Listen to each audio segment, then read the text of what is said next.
There we go. There we go. Perfect. Roger Sloan, Chez Benson, episode 2, sponsored by FNX Inov, which is my sponsor, Roger Sloan. I am big enough to have a sponsor now. Is it not episode 2? Episode 2, that's right. Your French is actually very good, right? You can. I remember we've exchanged some few words. I can order over the years. I could order a cheeseburger if I went to Montreal, but I could not carry out a conversation. That's beautiful. That's beautiful. So Roger Sloan, born where? Grew up where? I was born in Calgary, and I grew up in British Columbia.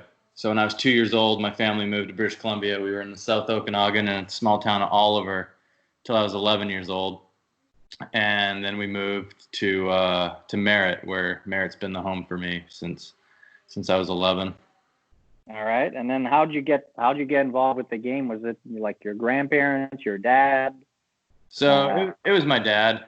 Like I said, we lived in Oliver until I was almost 11 when we moved.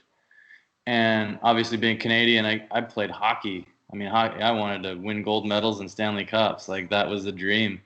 And so in the winter, it was all hockey, hockey, hockey. So in the summer, my dad loved baseball. And so in the summers, I played baseball. I played in a Babe Ruth youth baseball program. But then when we moved to Merritt, there was no organized baseball programs for young kids.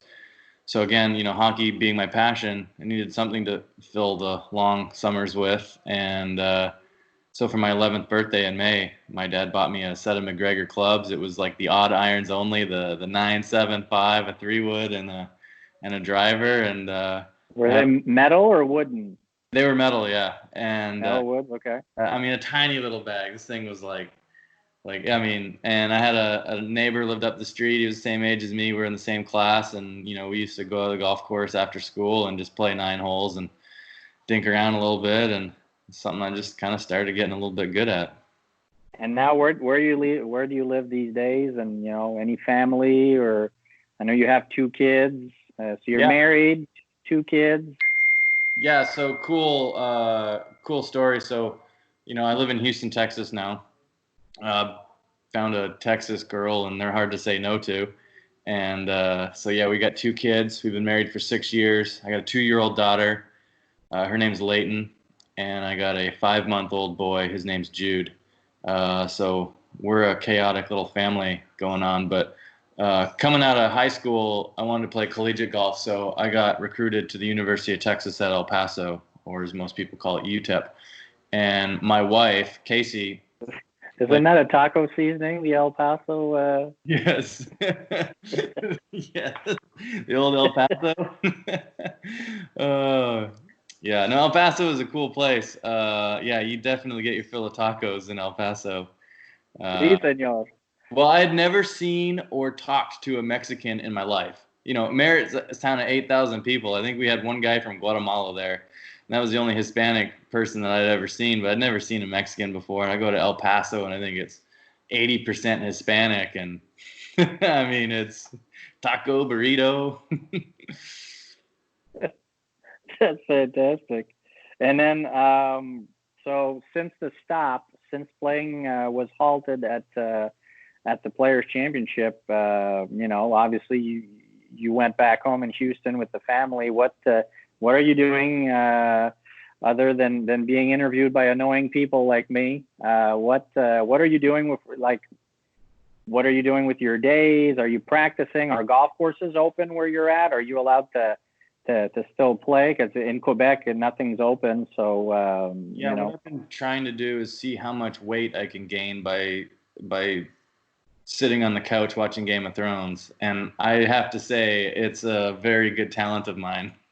Now, were the burritos and tacos, did they come in handy, or? The burritos and tacos are going down the hatch. There's but in all seriousness, the golf course, my golf course, is open. The range and practice facilities are not open. I guess they deem those to be something to do with social Yeah, non-essential. Yeah. Non-essential. So I have been able to go out and play a little bit. The first 3 weeks actually after the players, I didn't touch a golf club. I had a very short off season. Obviously, my son was born in November, and we moved to a new house just before Christmas. So the whole packing, unpacking, moving in, the new baby. I had a very short off season, and then all of a sudden Hawaii comes knocking the first week of January, and I'm Yeah. on an airplane to Honolulu. So I had a very short off season, and I was just tired. And so when they called it at the players, I kind of looked at my wife and said it's a blessing in disguise because I didn't get quality rest in the short off season that we had, and that Yeah. opportunity to finally kind of put the clubs up a little bit, really invest some time in the family, do some kind of put my handyman hat on and do a lot of things around the house. So the first few weeks was definitely just getting away from the game. Now the last few weeks, just kind of going to the golf course a little bit to kind of keep the engines kind of going a little bit. And now that we have a start date of June 8th, I think 4 weeks out, which starts next week, I'll start ramping it up a little bit. Now with the family, because you guys travel with the family, or the family follows you, I should say. Any fears about like, are they going to stay home? Are you going to go by yourself? And have you heard about, like, do you need to quarantine yourself before the season starts? And if ever you decide to take a week off, do you need to quarantine yourself again from them, or has anything been made clear on that stage? I haven't heard anything about it. No, the specifics regarding the health and safety of the players hasn't really been communicated to the players. Again, the PGA Tour has taken a strict policy that the health and safety of the players is the primary concern, and there's no doubt that that's the case. But they're working the logistics out of, our family's going to be allowed to travel. Are we going to be able to utilize locker rooms? How much player services are actually going to be available? What does scoring look like? Because scoring is a quite intimate area when signing your scorecard at the completion of your round. So, there's a lot of little fine details that they really have to work out to kind of slowly implement things back in. But the family aspect, like you said, is a huge deal because a lot of players travel with their families. I mean, it's a long time. Like, professional golf is unique, unlike other sports, where other sports you go on a road trip for 3 or 4 games, or in football, you leave Thursday and you come back Sunday night, so you're only gone for 3 or 4 nights. In golf, I mean, if you go on a 4, maybe 5 week stretch, you're gone for 4 or 5 weeks. So if your family's not there, you're asking these players to leave their family life, leave their kids for an extended period of time, which that is concerning. I'm sure a lot of players will express their concerns about it, but the PGA Tour is going to do everything they can to make sure that the service level is at the utmost highest. Absolutely, and maybe even like, you're right. Who's going to be allowed to go? Who can't go? That's going to be hard. So you said you're traveling with a family. So what's a typical day for the Sloan family when you have to play a tournament round? Like, is Casey allowed to watch you? Is there daycare? Like, does she have to stroll the kids with her on the course? Are there any arrangements from the PGA Tour to help young families that are traveling on tour? Yeah, the PGA Tour has got an amazing childcare service. It's a huge benefit to the players. That same service is not available on the Corn Ferry Tour, or when I played it was the Web.com Tour. And so when my daughter was in the first year of her life, I was on the Web.com or the Corn Ferry Tour at the time. And she would time it where she would get in the stroller and she maybe walk 9 holes. Leighton wasn't quite to the age where she was, screaming or yelling, or, she was really vocal. She was still at the age where she was pretty just a little infant there. Just, Yeah. she'd cry a little bit when she was hungry. But, my wife would make it about 9 holes in the stroller and then go take care of our daughter while I played the last 9 holes. And when I played well in Boise and secured my PGA Tour card for the next season, the first thing she said was, "We have childcare service." She was, so excited that now she had the opportunity. You get 6 hours of childcare service each day, Wednesday through Sunday.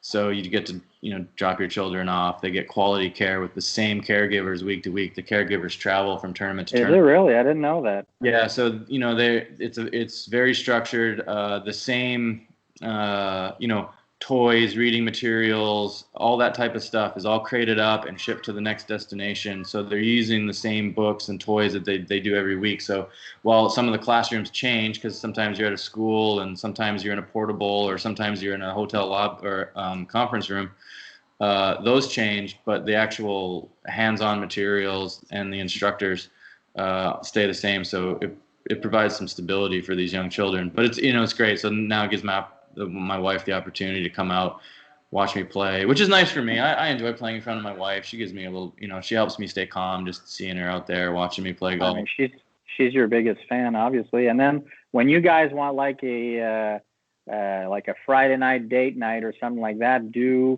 will you watch someone else's child while they go out on a date, or is there like a reciprocity between, or how late can you have the daycare? Like, if she didn't use it during the day, can she use it more of an evening time, or how does that work? Yeah, so the childcare is available 8 o'clock to 5 o'clock. So you have a 5 o'clock restriction on there. So sometimes, we're out there on an afternoon tea time. I might be out there till 6 o'clock. So, she'll maybe watch the last few holes in my round. But as far as like date nights, I mean, I haven't been on a date, man, in a long time. So there's been nobody looking after our kids.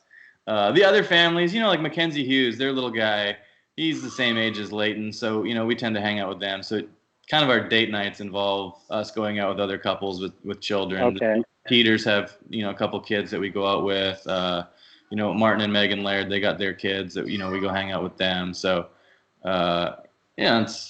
it's tough for me. I've been on the golf course all day. As much as it's cool to hang out with my wife maybe for an intimate dinner, I still want to see my kids, after I'm playing golf. So that's kind of how we handle that. All right, let's go back on your playing career. You turned pro, on the Mackenzie Tour, back then the Canadian Tour. That's when you and I met. Yeah, those are the good old days. The Mackenzie Tour. And you won in 2011? Yeah. Was that Calgary? That was the inaugural event, the Western Championship in Kamloops. Kamloops. Yeah, I didn't play that one. And then you won I remember the Halifax event because I was on the web with you that year. That's just before I started caddying full time.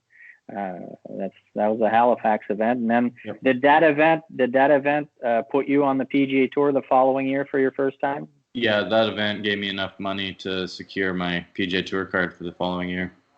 And then so you were same year, 2015 was your rookie year. That's same as Hubbard and me. Yeah. Yep. Well, I got a couple more questions from the public. A fellow PGA of Canada member, Ann Rogerson. She wants to know, would you be open to a mixed golf event, LPGA, PGA, if it would be organized in the future? And do you enjoy team golf? Well, to answer number 2, I don't enjoy team golf. I don't play well with others. So okay.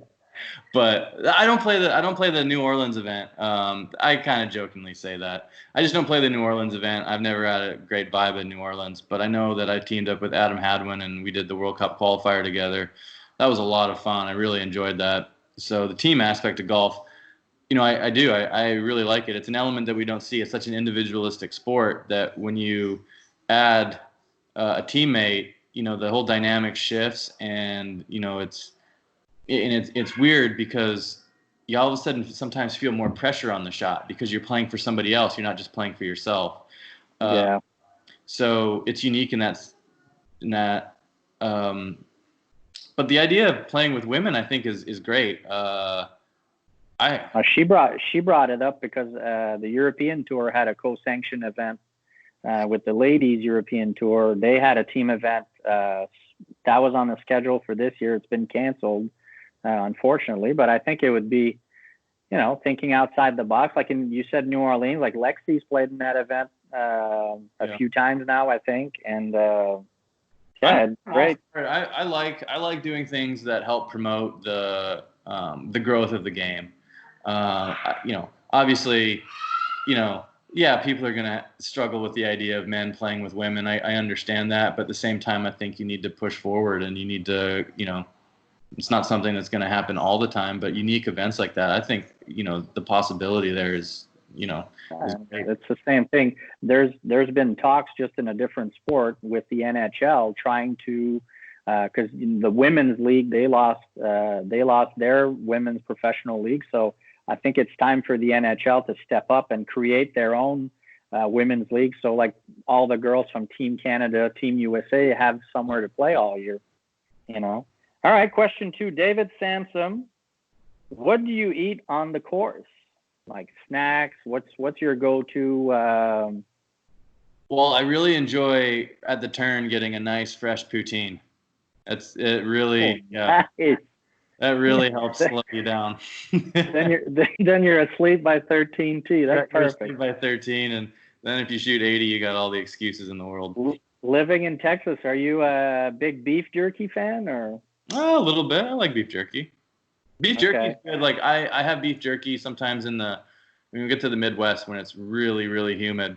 Beef jerky, because it, all the sodium in there really helps retain your water.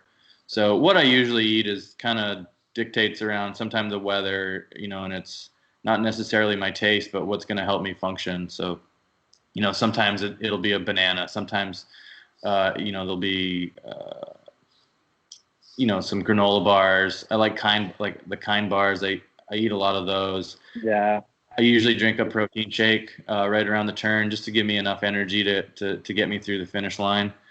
But I'm really just monitoring my body all the time and figuring out, okay, I need to eat now, or this is what I need to consume. It's tough. Sometimes like going to question 3, Eric DeForge asked, how do you get rid of the first tee jitters? Any specific techniques? And I remember being nervous on the golf course. Like it's so hard to eat when you're, in the final group or anything like that. So when you get to the first tee and you're nervous, what is there? Do you have like breathing techniques? Do you work on that or? Funny story about this. So you mentioned in 2011 I won the Western Championship, and at the time, they still do this on the Canadian Tour, now the Mackenzie Tour. The top 3 Order of Merit leaders get an exemption to the Canadian Open, and so that win propelled me enough money to be in the top 3, and I got an exemption to the Canadian Open that year, and it was at Shaughnessy, which is in Vancouver, obviously extremely close to where. Which is brutal. Oh, absolutely. I mean, just brutal. Oh. That is a man's golf course there. I mean, the rough, it was so thick. I mean, Mike Weir injured his elbow in the rough there, and I think Hadwin finished 3rd at 2 under or something like that. Yeah, incredible. Just a fantastic golf course. It's too bad that logistically we can't host the Canadian Open there more, but that is such a good test of golf. But back to my story. So I qualified for my first ever PGA Tour event. So not only is it my first PGA Tour event, it's also my National Open, and it's so close to home. And for those people that aren't very familiar with Shaughnessy, the first tee is right near the putting green, and it's near the clubhouse, and that also served as the entrance for the general public. So the first tee is very crowded. There's a lot of people that are watching the chipping green and the putting green, and then the first tee is right there. And so I distinctly remember being on the first tee, and I'm extremely nervous. You're playing my first PGA Tour event, and I'm playing with a couple guys. They announced them. I'm the third to tee off, and they go. And from do you remember who or?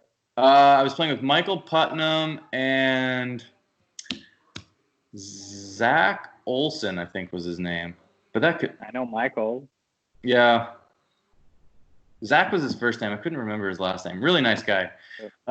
Spent a couple years on tour.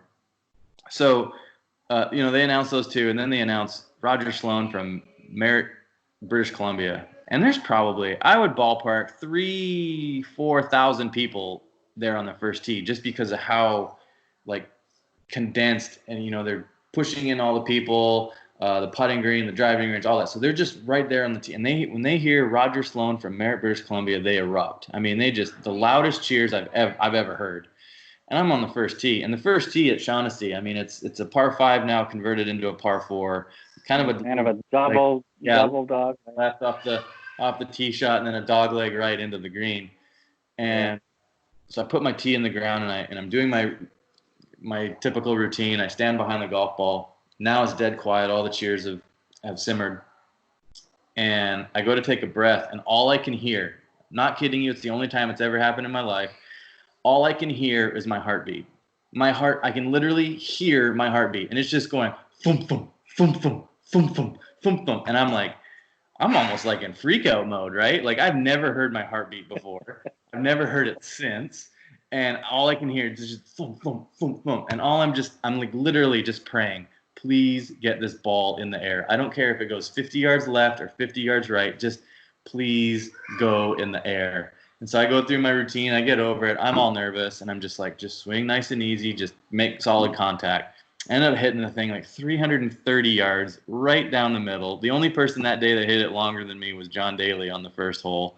Just like all, the adrenaline kicked in. But I just distinctly remember that, that's how nervous I was. But so to kind of answer the question, like you always get nervous on the first tee, and rightfully so. It's important. What you're doing is important. You care, exactly. It shows you care. Exactly, you care, and you put practice into it, and you're trying to put your best foot forward. So naturally you're going to be nervous. But I think the best way to handle the nerves on the first tee is to embrace the nerves. Too many people fight the nerves, right? So your nerves come in, and what you do is you try to push the nerves away.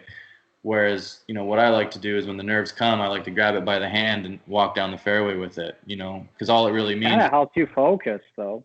Yeah, it's like, well, you want to feel those nerves. This is practice, and so when nerves like that happen on the first tee, I welcome them. And then all of a sudden, when you have an important putt, whether it's to make the cut or win the golf tournament, coming down the last hole, those nerves are going to surface again. And now it's like, hey, you know what? If I'm doing things right, this is how I'm supposed to feel. So if I'm feeling like this, I'm doing something right. And that's extremely comforting. So just kind of shifting the perspective on nerves. They're not something to fear. It's something to embrace. All right. Now we're up to my question. So beware. Going to be a good one.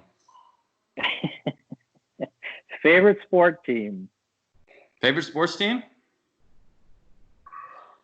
Let me grab my 3-wood there. Yeah, I guess. As long as it's not the Leafs, I'm fine with it. All right. Worst shot you have ever hit on tour, and then the worst shot you've ever seen hit on tour. By who, where, and when? The worst shot I've ever hit? Yeah. Oh, where do I start? See, that's one thing that, because people who watch when we telecast golf, all they see is like the top 5, top 10, top 15 players that week. There are some horrendous shots that are being played out there. Yeah, so TV puts a terrible perspective on professional golf because you literally are only watching the top 10 players, the top 10 players of that tournament. So they're the best players in the world playing at their absolute best golf, and we're gonna watch those, showcase it, and then we're gonna say that that's how all tour players play. And I finished top 10 before, and those are majestic weeks, but there was a few shots in there that were extremely squirrely. I mean, I finished top 10 at John Deere this year. I only made 3 bogeys all week, which was fantastic golf, and I hit a tee shot on the 11th hole on Thursday. I mean, I don't know why. The 11th hole kind of at that course just kind of makes me. I just have to slow down a little bit. It's the one tee shot where it just doesn't suit my eye a little bit. Yeah. Crazy because there's a lot of room on that hole, but I literally hit a 3-wood. 70 yards left of the middle of the fairway, and it goes down into the hazard and I mean, so. I'm even like guilty of it. In my rookie year, if I had hit a shot like that, I would have told you there's no way I should even be on the PGA Tour.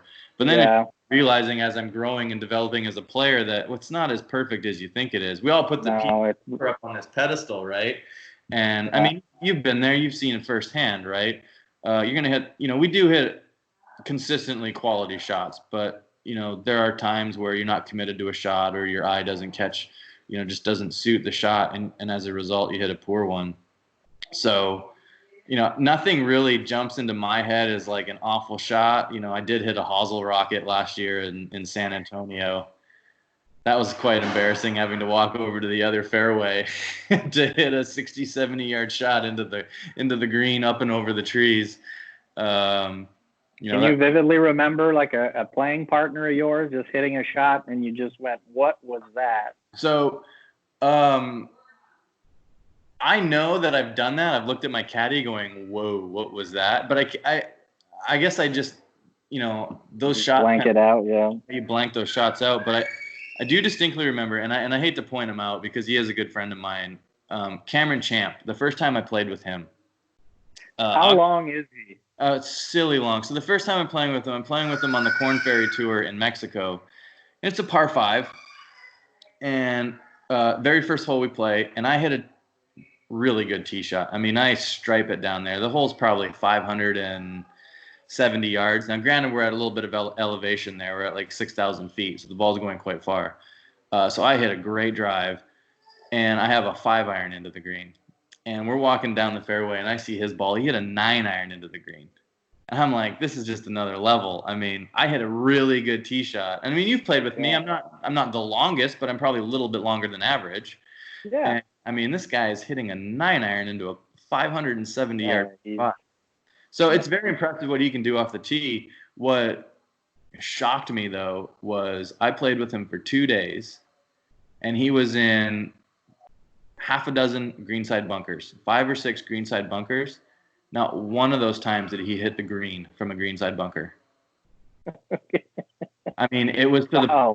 I remember looking at him. That's when I do remember looking at my caddy going, "Whoa!" Like a huge disconnect. This guy. I mean, and what a lot of people don't talk about with Cameron Champ is just how accurate he is with his driver. Not only is he the longest, but for that at that length that you're hitting it, he is extremely straight. He hits a how low he hits it. He hits it very low. Like I'd say the average height on the tour is probably right around 100 feet, and I think he's right around 60 feet.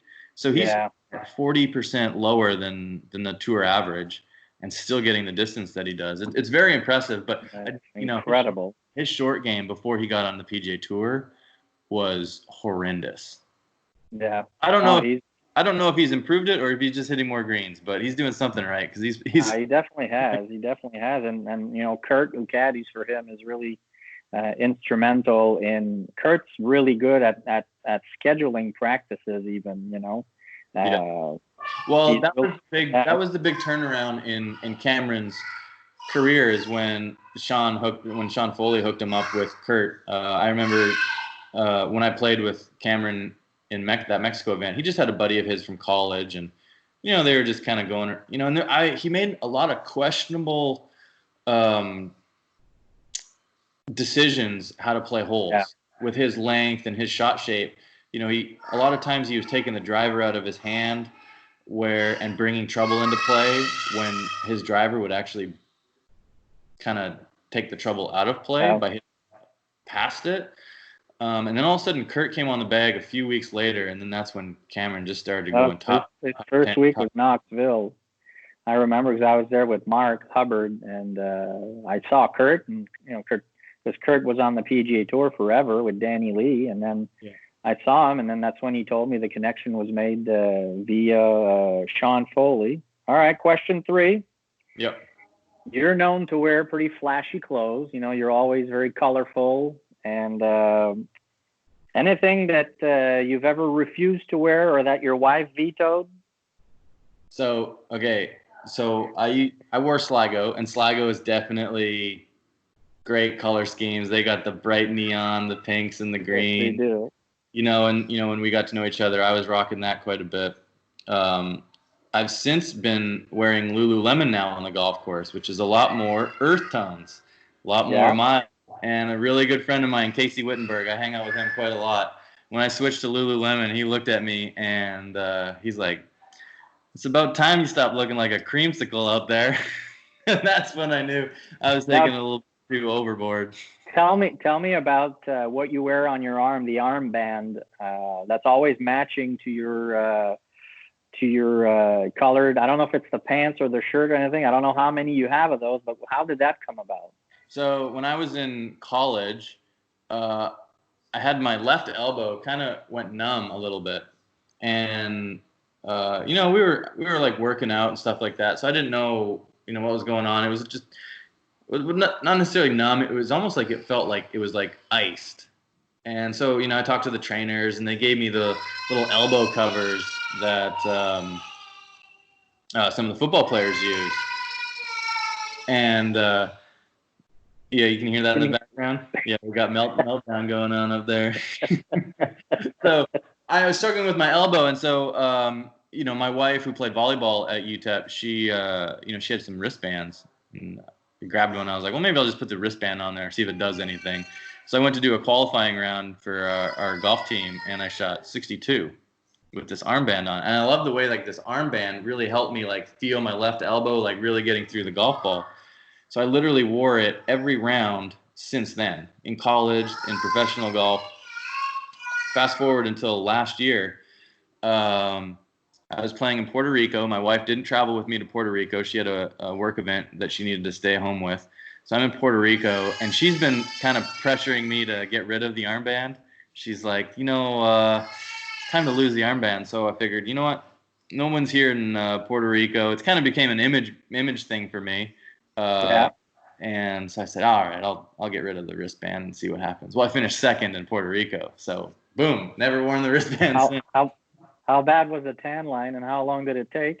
Oh, it was terrible. I remember on our wedding, my wife made me like sit with my arm outside the car driving around, try to get even the tan line out. I mean, it was white right down there. It was beautiful. It was beautiful. All right, question 4, Godfather or Star Wars? Star Wars. And then 5, last question, favorite on-course adult beverage?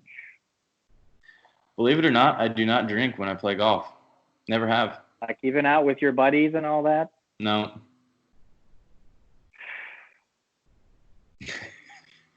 Now, okay, I'll have a few after, but when I'm playing, I've never wanted to swing the golf club under any type of influence of alcohol, because when I'm playing competitively, you don't have the option to do that. That's a good idea. Yeah, that's I wish I would have thought of that. Well, that's okay. Now, there was this one time, the only time it's ever actually happened, I played this RBC Scramble event as part of my deal with RBC.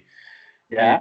And, it's the RBC Scramble event where you get to qualify for the National Scramble Abbott Links.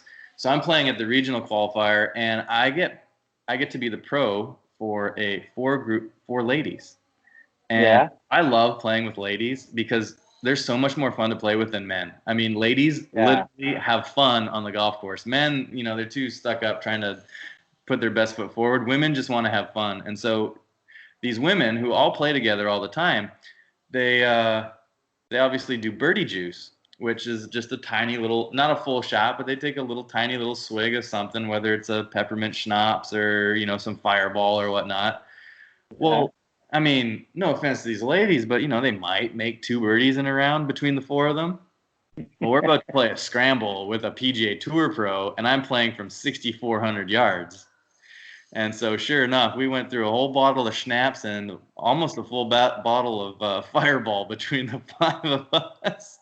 And that's great. We were greased pretty good. That's the one and only time I've ever done it. It was a good day to do it. We had a blast on the golf course. It was a lot of fun.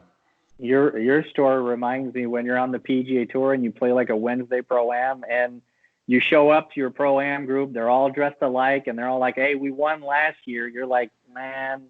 Yeah, this is going to be the longest afternoon of my life. Well, Mr. Roger Sloan, I can't thank you enough for participating in Chez Benson episode 2. Merci beaucoup. Episode 2. Episode 2, that's right. De rien. That's right. Merci beaucoup, mon cher. Thank you for having me on.